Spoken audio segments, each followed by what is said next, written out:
songs. Part 2.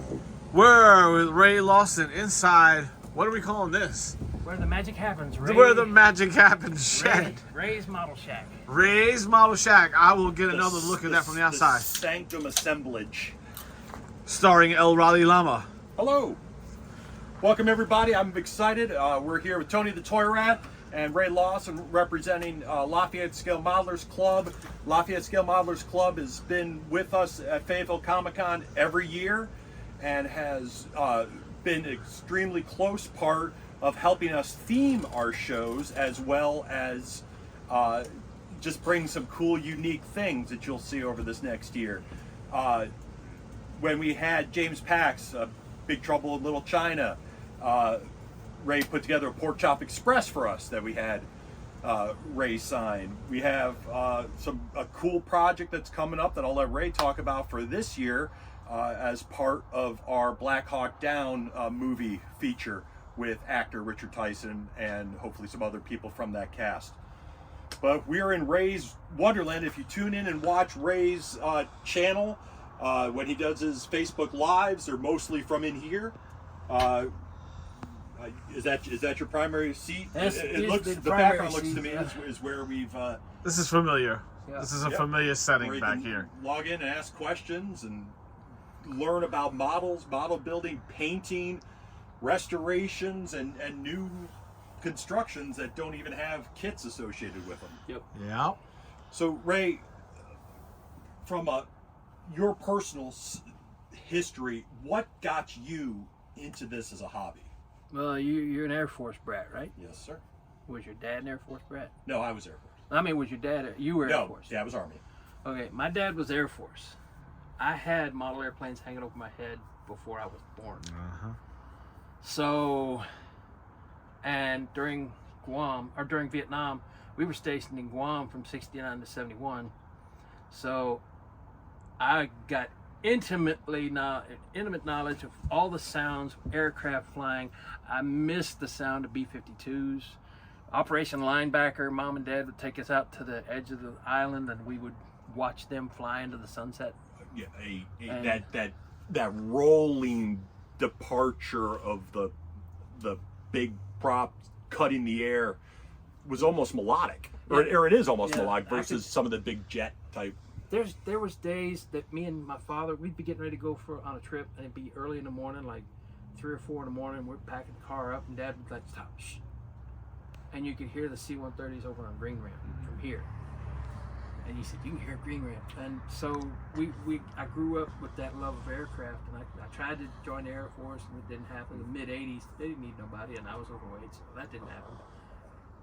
But I always built models. Dad built models. My dad had a collection.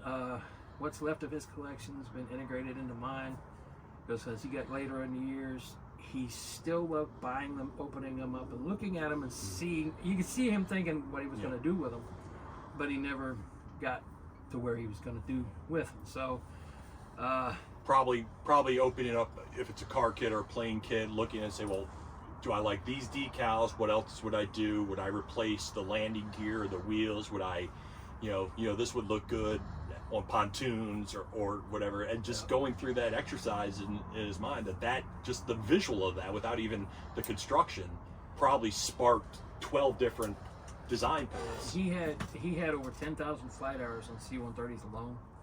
I think he ended up with 18,000 flight hours total. But he was so intimate with, the C-130. When he actually retired, he went to Southern Air Transport, and the pilot had to go to the bathroom, said, come here, sit down, hold that. And the pilot went, so Dad's like, I got the Flybird. My father did stuff that really, I was really proud of. He circumnavigated the globe with Southern Air Transport. Remember the Somali famine in the late 90s? Yep. And we're talking about moving into Black Hawk Down and the war mode. There you go. Issue. My father developed a knot. They were having problems when they would kick the pallets out the plane of grain and rice. They would bust open and the bags would smash. Yeah. Dad created a knot that would release when the pallet hit the ground. Problem So was, instead of tearing, Or instead of pulling. tearing, they pull it and Yeah. pop open. yeah. So I'll tell you, that's Cargo Masters. Is that we call them, are an amazing breed of genius.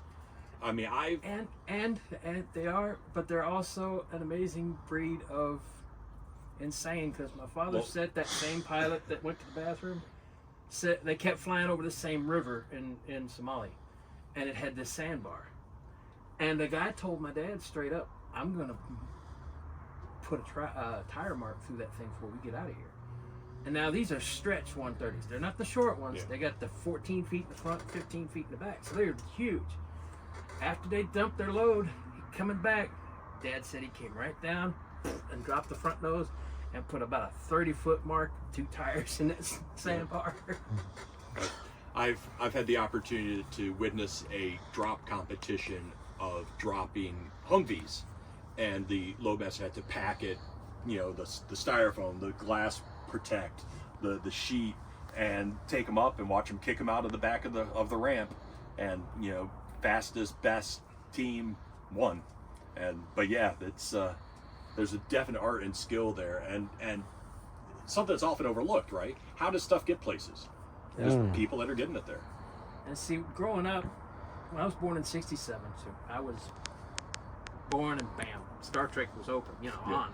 From my first memory was watching a Star Trek episode. So you had that sci-fi love, and then I had the aircraft Military love. And then love, Dad had a AMC Rebel, so I had that love for cars too. Yeah. So, and Dad built models. He was one. Growing up in West Virginia, he'd go out inside the mountain, watch the airplanes fly overhead. Here, I was privy to every airplane flying around because everybody came in and out of Bragg. And where we're at here, as opposed to Bragg or Fort Liberty now, the helicopters fly this way or that way. So when they fly this way, it's usually 9 o'clock or 9:30, between 9:30 and 12:30. There's somebody flying this way, and most of the time they don't have their lights on. And so what I would call it is they're taking the payroll to the front, to the home office, going to DC. And like the other day, we heard that some of the guys who've been deployed. I watched 5 C-17s come flying over from over here. So I don't know how long. And then last night, as it was raining, I mean, they're out there out in the field testing. So it's fun growing up here. So love of aircraft, love of sci-fi. When you started getting the spaceships and stuff, and you were right in the boom of that. I mean, you were 8 when, or you were 8, 9 when Star Wars came out. Yeah. And seeing those toys hit the market, were there, with those properties that started, we know of action figures and all that, were model kits coming out at the same time for those? Well, see what happened with like Star an Wars. Enterprise. Yeah, what happens with Star Wars? Well, an Enterprise, they used one for the TV, for the movies. AMT, the model company, said, "We'll make your full size shuttlecraft if we can have a model of it. We'll make the full size. We'll make the model. We'll pay to get the models built if we can do this or if we can do that kind of thing." And that's the one that hangs in Hobbytown. I've got to clean it up to clear. It's 10 years old, and it's perfect. It's just the clear coat's yellowed. Yeah, because I remember an X-wing fighter model, but it was a snap kit. It wasn't the But first you one. actually had a big one. It was 1/48 scale. You had to glue it together. It was they had the X-wing, Darth Vader's TIE fighter. Then you had C-3PO, R2-D2, and then you actually had a Darth Vader figure. Now, from a collector's standpoint, I understand that those old kits are quite valuable to builders.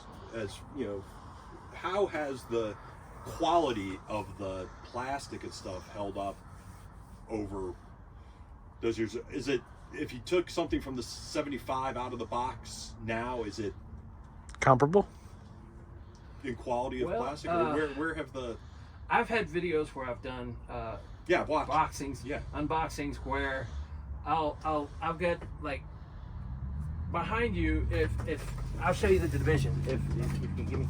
So from this wall that way and over to this corner is 99% NASCAR, all the way back that way. Up here is my IMSA racing, drag racing, and pro stock, super flows, or pro stocks, and the 24 hours of Daytona stuff. This is from a mentor's collection. These are all kits that he started and hasn't finished, or parts are missing. And he did stuff like this. So I've got Ferraris and stuff that are missing parts and got to try and restore, kind of thing, that he built. So a collector or a builder like you, are you interested if somebody has a model that was never finished? There may be parts in that box that... So bring anything you want to Fayetteville Comic-Con, April 27th to 28th, and we'll turn it over to these guys to sort through rather than throw it out. Something else that we've taken on is if people, their significant other passes on and they're left with a collection, we can sell through what they can't. Part and parcel. I made his widow $2,500 on everything that he had, and a lot of stuff he had in the basement, so it was covered with soot. So I had to clean it, make sure the parts were there. A lot of them were unboxed, unopened. But so you got aircraft here, and I'm seeing everything from World War I, World War II to modern age jets. See some Blue Angel stuff. My favorite airplane, F5. The F5. Yep. Yeah. So you get the F-20 and F5s. And then it kind of gradually shifts into sci-fi, Star Trek, Space 1999. Which, I mean, come on. There's plastic on these. They're not opened. Well, this one has not been opened. These have been opened. This is a client build I haven't gotten into yet. That's going to be a fun build to watch because I'd love to see that. I've never seen a model of the Ava Pod. Everybody wants this. The Starfighter? Yes, of course. Yeah. Inside it, I have a built Marauder. Rogers. I've got to make some parts for. Yeah. And of course, now I told you about Linda. Yes. That's what I have a friend. I have found a 3D model. I bought the rights and sent them to him. He's going to print me 2 Linda Hamilton figures in scale with these.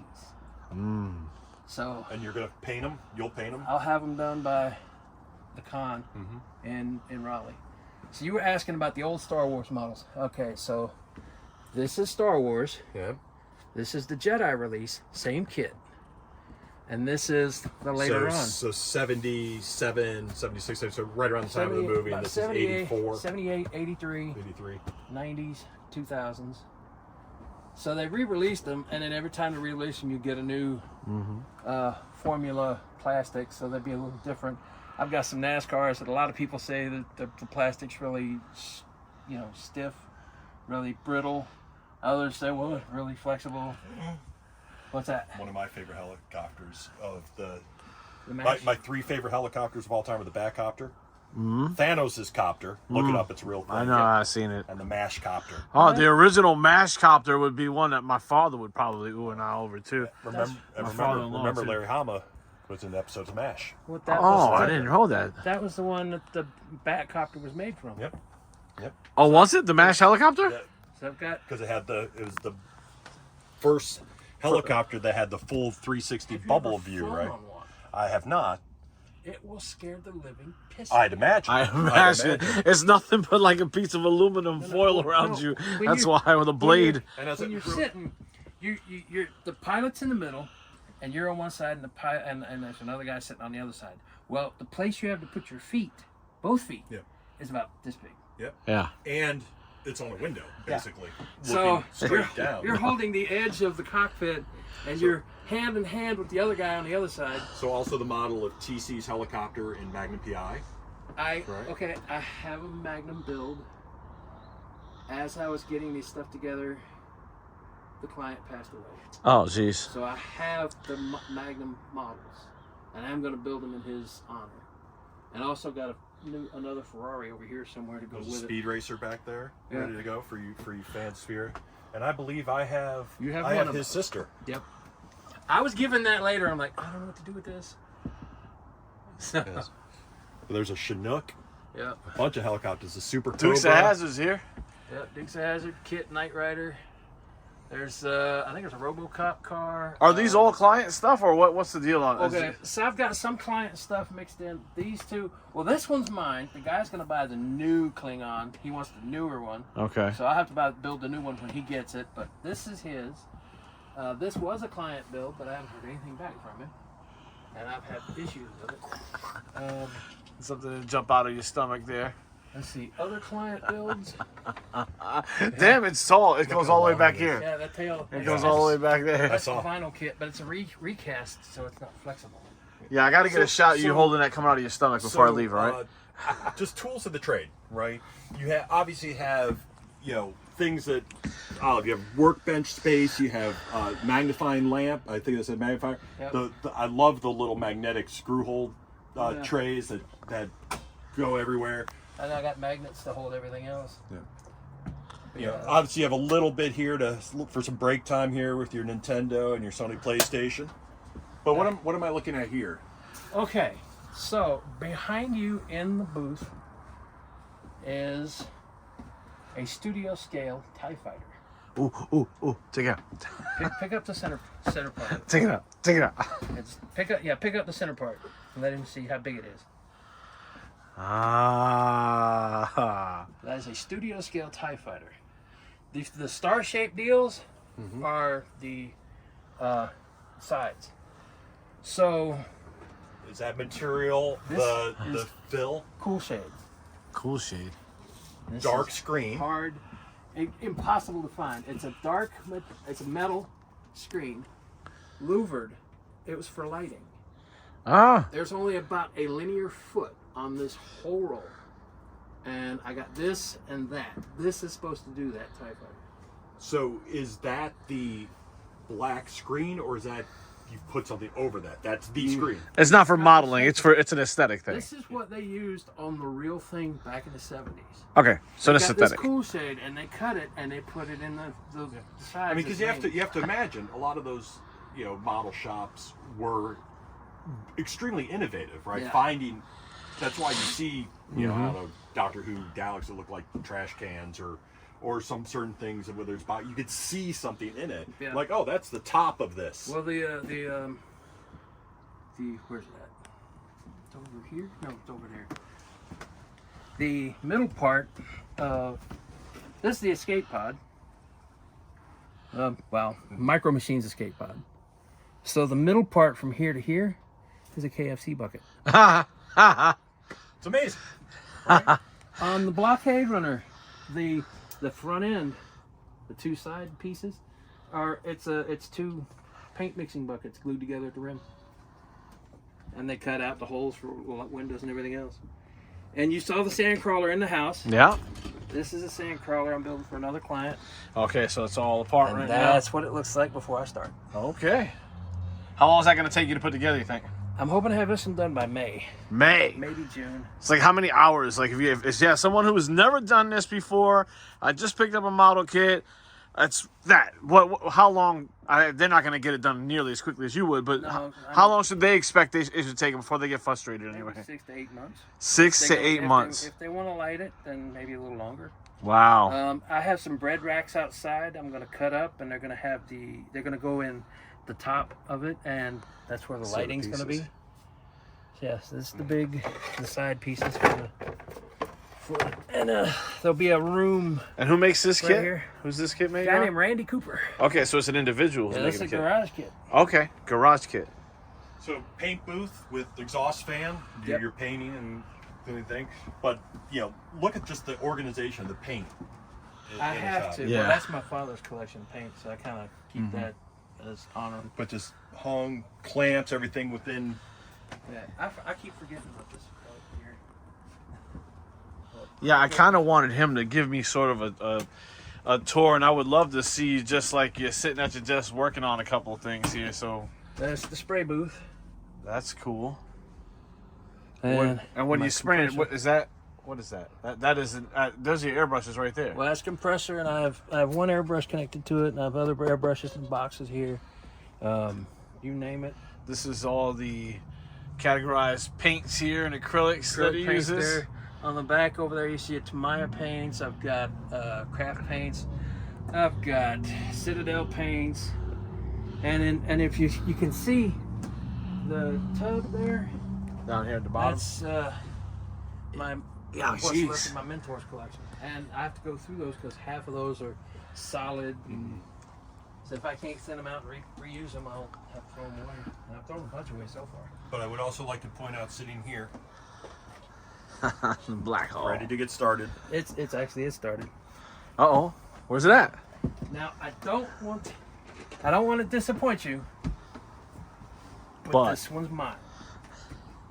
I would have pulled it out and let you have it for the show, but Nice. this I built one for a guy on base. He was retiring, and I had to come up with custom decals because it was a dust-off bird. So this one's going to have Red Cross markings all over it, and it's got this big emblem on the nose. This is Dust Off Squadron, and it's got this label on it. And Cool. so this is how I was like, I got to do this for me. Yes. So this one, I may eventually, because there's a ladder bar that goes down the side too that came in later. It didn't have it for the Black Hawk Down, but they had it for this later version. Now you said you did start this one? Yeah, This- that one's painted. I've got some interior paintwork done, but there's a size difference. Tree limb. Yeah, well, okay, so the fence is about 3 feet from the back of the shed. They have a bush that is now a tree, Uh-huh. and it is grown Hanging over? Yeah. and it's Saying hello? yeah. Okay. And when it gets windy, it gets noisy. Yeah. Usually right before you're about to record, I'm sure. And just, just some open question. What's that above Tony's head? That Bandai star? That's Yeah, I actually was checking that out too. the box for that. Yep. It's just the empty box. Yep. For the, Okay. So, 'cause It's I wanted to decor point out now. this is the most recent thing that Ray's posted that I thought is super cool. Tell us about that piece. Yeah. The So sub, or the airship, whatever. The Yamato. flying sub, the Yamato. Yamato. Okay, so that's supposedly the Japanese battleship that got sunk in World War II, and sci-fi they restored it and built it up and sent it off in outer space to save Earth with the wave motion gun. And in the '80s, we loved that cartoon. We watched it religiously, and I've had the kit for a couple years, and I've kicked around the idea of it's made to put lights in it, you made to paint it, detail. I'm like, I need to just do something for me as a palette cleanser. Because I've got the Sandcrawler there. Then I have this is made by Randy Cooper, a Hammerhead from Rogue One. Oh, cool. The one that pushed the Star Destroyer over into the other one. So this is the head of it. See, I think it's actually upside down. I think it was that guy. I wouldn't have been able to tell if I'm being honest with you. I think it There's is. no way I would have been able to tell But that. this one's mine. So I told the guy, if you buy me this, I'll build you that, and then you pay shipping, go back. So I got me a Hammerhead to go with my Blockade Runner. Randy, So smart hobbyists, horse trade, get a little bit what you want. I like to get paid. Don't get me wrong. But every now and then you got to barter. Yeah. Uh-huh. So this was barter. This was Randy Cooper getting me paid. Okay. So this guy paid for that extension. The workshop, you see the black marks on the floor here. That used to be the wall. This was the wall here. So from there back, that's new. Yep. Okay. So Expansion, buddy. This was- Expansion. this was getting paid here, and I'm not saying he paid a lot. He put half down. Yep. So there's a guy who got in touch with Randy Cooper wanting a Blockade Runner. So I have a smaller than mine in there, Blockade Runner to build for this fatty. His name is Gordon, and he is a orchestrator on the Ahsoka TV show.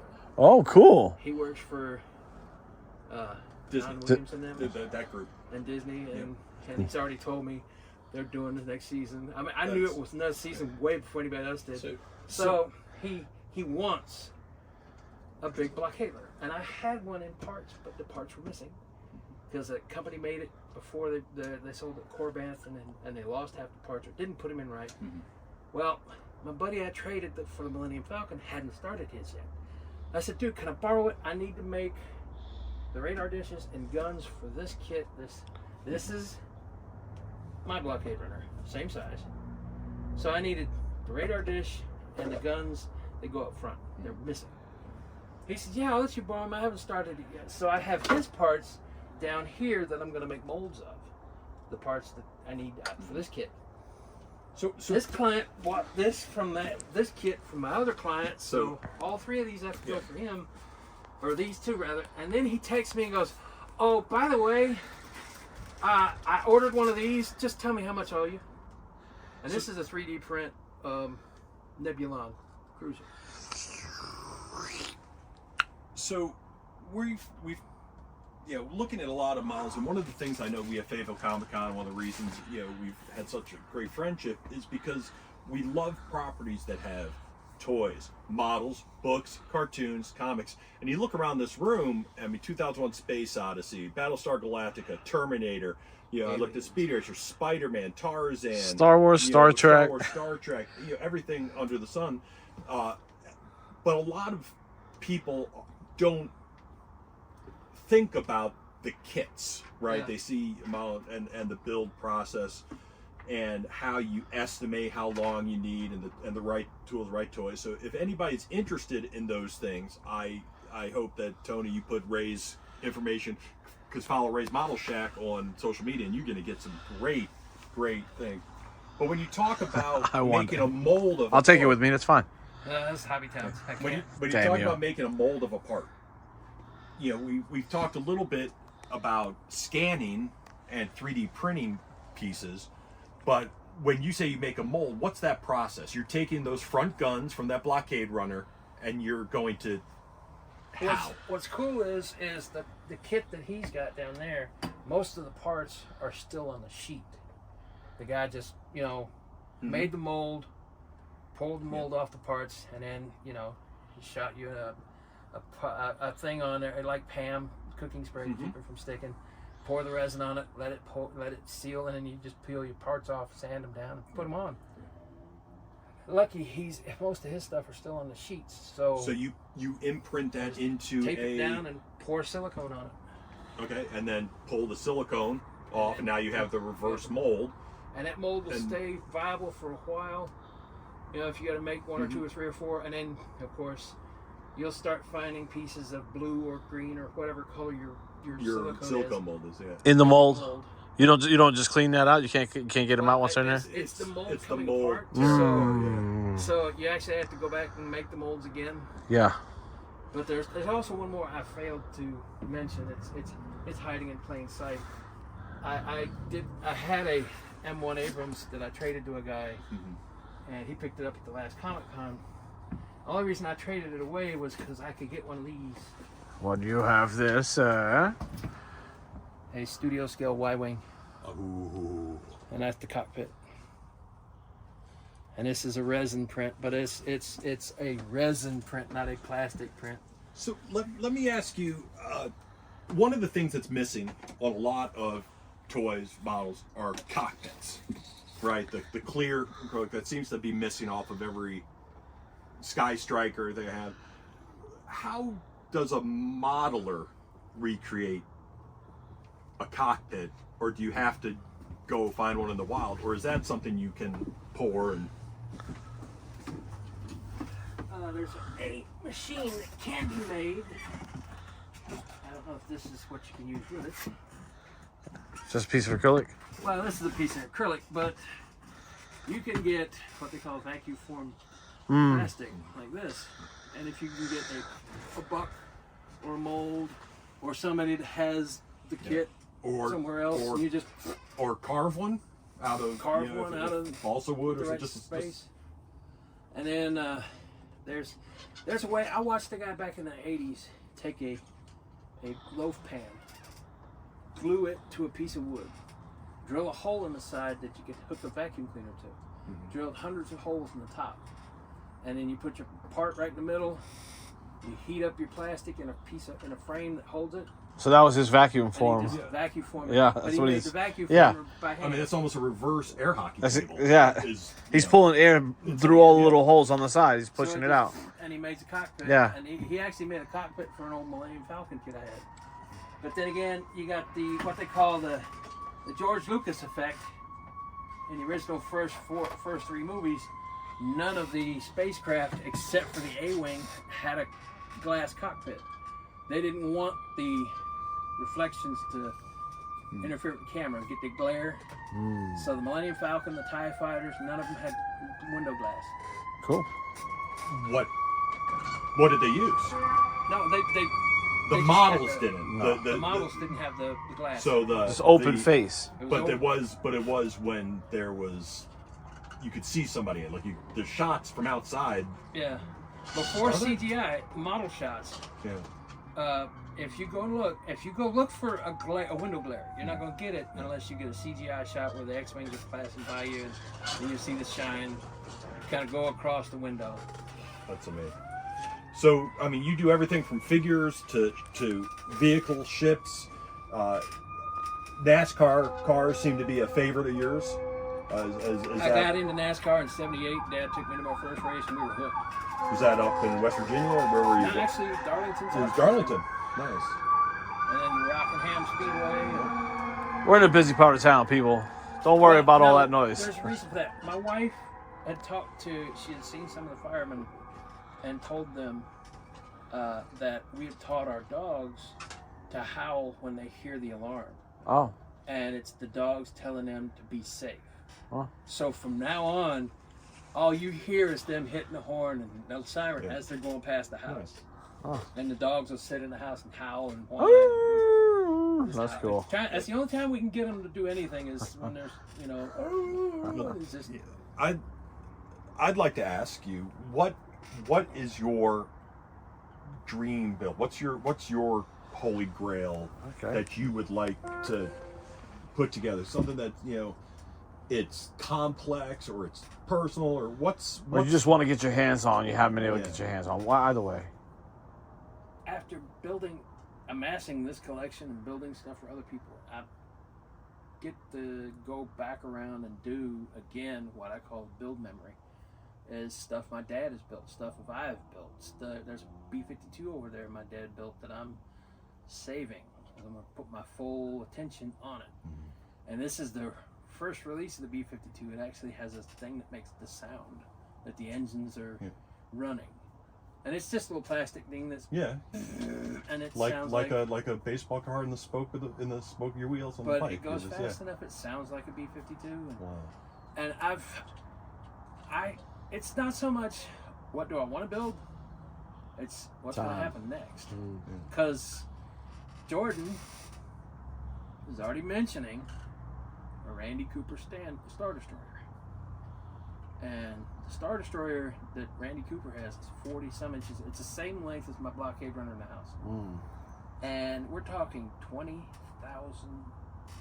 pinpoints I'll have to drill by hand to make the lighting. That sounds expensive. Yes. Okay. So he's wanting that, but he also wants the Mon Calamari Cruiser, the one with the wing, not the little lumpy one that's straight, but the one with the wings that they came and flew over. He's wanting that really bad. So if he finds that, I'll have that to do. But these guys that are Star Wars fans are doing like I've got my bedroom. That's matter of fact, trivia. That room you were in, was my bedroom growing up. You lived here your whole life? I've lived here. Well, we moved away for 20-some years. Mom moved out and she went to Tennessee. We tried to sell the house. Nobody bought it. So we moved in because we were living in a modular home. And Mom said, why don't you just take over payments? So Just hit that. I'm taking over payments and we're paying for this now. And so this is home. So my old bedroom is now my man cave. And Wow. This is the workshop. That's amazing. Yeah. I don't know. Many people live in their childhood homes. So I know that you're going to do some updates on things on your social media channels over the we'll do next some videos couple here. months coming up to the con, where Lafayette Scale Models will be right there in what we're now calling our Creator Core. It's the core, C-O-R-P, but it's also in the core of the building. So we're going to have model builders. We're going to have 3D printer sculptors. We're going to look at painting techniques. We're going to look at anything and everything to bring, you know, vehicles and statues and characters and stuff to life by every means necessary, and hopefully that will inspire some people to get into the hobby. Fayetteville Comic Con, Oh, yeah. April 27th, 28th. Ray's Model Shack.